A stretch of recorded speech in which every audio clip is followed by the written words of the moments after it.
Hello everyone, welcome back. I've been out here in 20 degrees freezing weather today, contemplating what would make the best DMR scope. Okay, what kind of scope would you want to put on a DMR rifle? And I've used many scopes over the years, so I would think that I would have the answer by now. This is kind of like a work in process. I've been out here looking through these scopes for a couple of hours at this point, and what I have out there is I've got these little 1-foot dolls at different distances that simulate the distance all the way out to 800 yards. You guys might have seen them in prior videos. Here, hold on, let me give you guys a close up. So here's an example if you haven't seen the prior videos. I've got Captain America over here. Okay, this is a distance that would be approximating about 700 yards here. And I got, for example, Thor back here.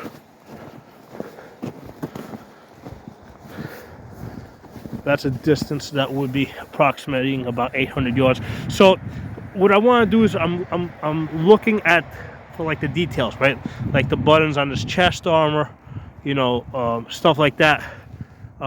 To be able to see like what scopes can I actually identify. Okay, here's another guy, Iron Man.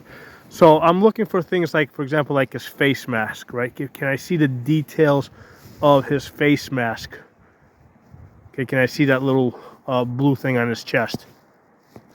With this guy over here with Spider-Man, I want to know, like, can I see his eyes? Can I pick up the little spider thing on his chest? At about 500 yards. Because basically, for the size that he is, 12 inches, like I've got them spaced out. So this is a good way for me to be able to see like details. Okay, and get a sense if this was an actual person, what would I be able to see? So after a couple of hours of this, I'll tell you guys what I've got so far. I'm not like 100% satisfied with what I've come up with, but it's like, okay, I've been at this for so long, my fingers are frozen. I felt that, you know what, I needed to put out some information on this. I felt like I needed to get a video out on this for all the work I put into it so far. So, I mean, without a question, this 5 to 25 scope with the 34 millimeter tube allows us to see the most. Okay, so I can get out there to that 800 yards and I can see the details on Thor and Captain America out there. I can like clearly identify them. The problem is that this adds 2.5 pounds on top of the gun. Okay, and then with this type of a scope that it only goes down to 5 power, we're committed to having a red dot on it. Okay. Not so much for CQB, but because, basically it helps us find the reticle. So what I will usually do is I'll use my left eye to see I'll put the dot on the target with my left eye, and then I'll just wink my eye, and then when my right eye looks through the scope, the reticle will be like right on the target. Okay, so that's why I'm kind of committed to a red dot. This is great, but the problem is we've got 2.5 pounds on top of the gun. So the way I thought to get around that is to go with the 30 millimeter tube, which was great. I did get that weight reduction. I did try piggybacking this. I'm not loving this because I really got to lift. I still got to lift my head up high. This has a smaller turn over here, so I thought I might be able to get away with piggybacking it. But I like the offset on the non-dominant eye better. The problem with this is with the 30 millimeter tube. This is I think this is a 6 to 24 power. The problem is the 30 millimeter tube with that type of magnification, horrible eye box. Okay, but I am able to see able to see out there. I'm able to see the details. I can identify Thor at 800 yards, Captain America at 700 yards. I can see the star on his chest. So again, I'm committed to having a red dot on here for the same reason I said before. But now this one is, instead of being like 2.5 pounds like that one, this one is about 2 pounds. So I've saved about 0.5 pound with this. which is like, you know what, it's right at the point of being bearable. Okay, so now the other thing I was considering is, well, what about an LPVO? Okay, so with the LPVO, one of the benefits is that, you don't have these gigantic objective lenses here, right? So that does a lot of weight savings. Okay, and we can skip. We don't have to put the red dots on here, right? We can just zoom down to one power and then zoom up after we're on the target. So we have the weight savings of not having the red dot. Okay, so this is the primary arms PLX. So this is the compact one. Okay, so this is the lightest one. This is like under a pound and a half. Now, what I'm finding is when I'm looking at that 800-yard distance, I lose a lot of the detail. Like, I can't see the star on Captain America's chest. I can't see. I can kind of see the buttons on Thor's plate armor, but they're not as clear. So this only goes up to 8 power, and it doesn't have that parallax. Thumb's in the way. It doesn't have that parallax adjustment. So here's the thing. This, the goal of this hardware, right, was to try and get the lightest possible scope that they could get. So they did give up a lot, and I can see it when I'm trying to look at that detail on what would be 800 yards. I definitely don't have the clarity. Okay, now by comparison, this is also primary arms. This one here is an SLX. Now this is a second focal plane, okay, versus the first focal plane. So this one's a little bit bigger, and this one, now this is a 10 power. This is a 1:10 by 28. So this is a 34 millimeter tube versus the 30 millimeter tube. So this definitely gives me better eye box, okay. But what it's also doing is that 10 magnification. I'm finding that that's paying a dividend. Okay, I'm actually able to see the details on Captain America out there. I can see the star in his chest. I can see the buttons on Thor's armor better.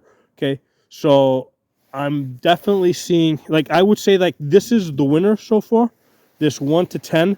The problem is that it is second focal plane, and here's the problem I have found with the scope. Okay, in order for your measurements to be accurate, you gotta be zoomed up all the way up to 10 power. So what happens is, as you're zooming down and you zoom back up, what I have found, and I've done this many times, I don't quite go all the way to 10 power.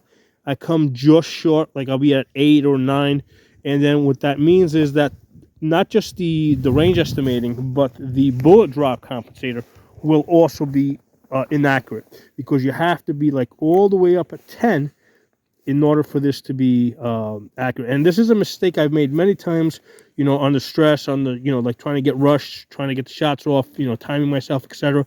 I don't zoom all the way up to 10. I go just a little bit short. Maybe I'm at 9 or 8, and my bullet drop is off. Everything in the reticle is off, because this has to be in 10 and all the way up at 10 maxed out in order for that stuff to be good. So this would be a perfect scope if it wasn't for that. Okay, so those are my thoughts so far. So like I said, with all these scopes, I am not completely satisfied as far as using them for a DMR gun. This one, I think, is probably the best compromise, with the exception of its second focal plane. And I've missed shots because I wasn't dialed up all the way to 10 power, okay? And I was using that bullet drop. This one over here, the PLX, primary arms PLX compact, it's nice and small, but there's definitely a like, I definitely see more clearly with this, with the SLX one, right? With the second focal plane one versus this one. And I think that the reason is because they've like compressed everything into a smaller, lighter scope, and this is a 30 millimeter tube, so we're paying a price there. Okay, this is also primary arms 5-25 SLX. This is great in all regards, except that it's 2.5 pounds. This one over here, this is from Swampfox. This is the 6 to 24. The weight would be workable if not for that horrible eye box. Okay, it's also lacking a ranging ladder. Okay, all these other scopes over here from Primary Arms, they all have a ranging ladder, which makes range estimating a lot easier. Okay, and in my opinion, if a scope doesn't have a ranging ladder, it's not really a combat scope. Okay, or at least a modern, up-to-date combat scope, because somebody that has a ranging ladder, whether it's the ladder system or the wing system, they're gonna have an advantage in being able to range estimate faster, and you can't depend on a laser finder or a range finder, because if out here in the woods when you send the laser beam out there, you don't know what it's gonna hit. I usually get a reading of the closest thing. Okay, so that doesn't work out great. So there's my thoughts so far. But yes, so far this is the one that I would probably pick to put on a DMR rifle. This Primary Arms 1 to 10 by 28 SLX, and that's actually beating out this Primary Arms PLX, because this is a $1,500 scope. So we got PLX here is $1,500. That's $450, right? This 1 to 10. This one's $500. That's the 5 to 25. And then this one from Swampfox is $300. The 6 to 24. Okay. So right now my thoughts are that the Primary Arms 1 to 10 by 28 SLX, it's it's giving me the most and compromising the least. The only thing I'm compromising is the fact that it's second focal plane, and I got to make sure I'm absolutely dialed up to 10. So let me know what you guys think. Talk to y'all soon.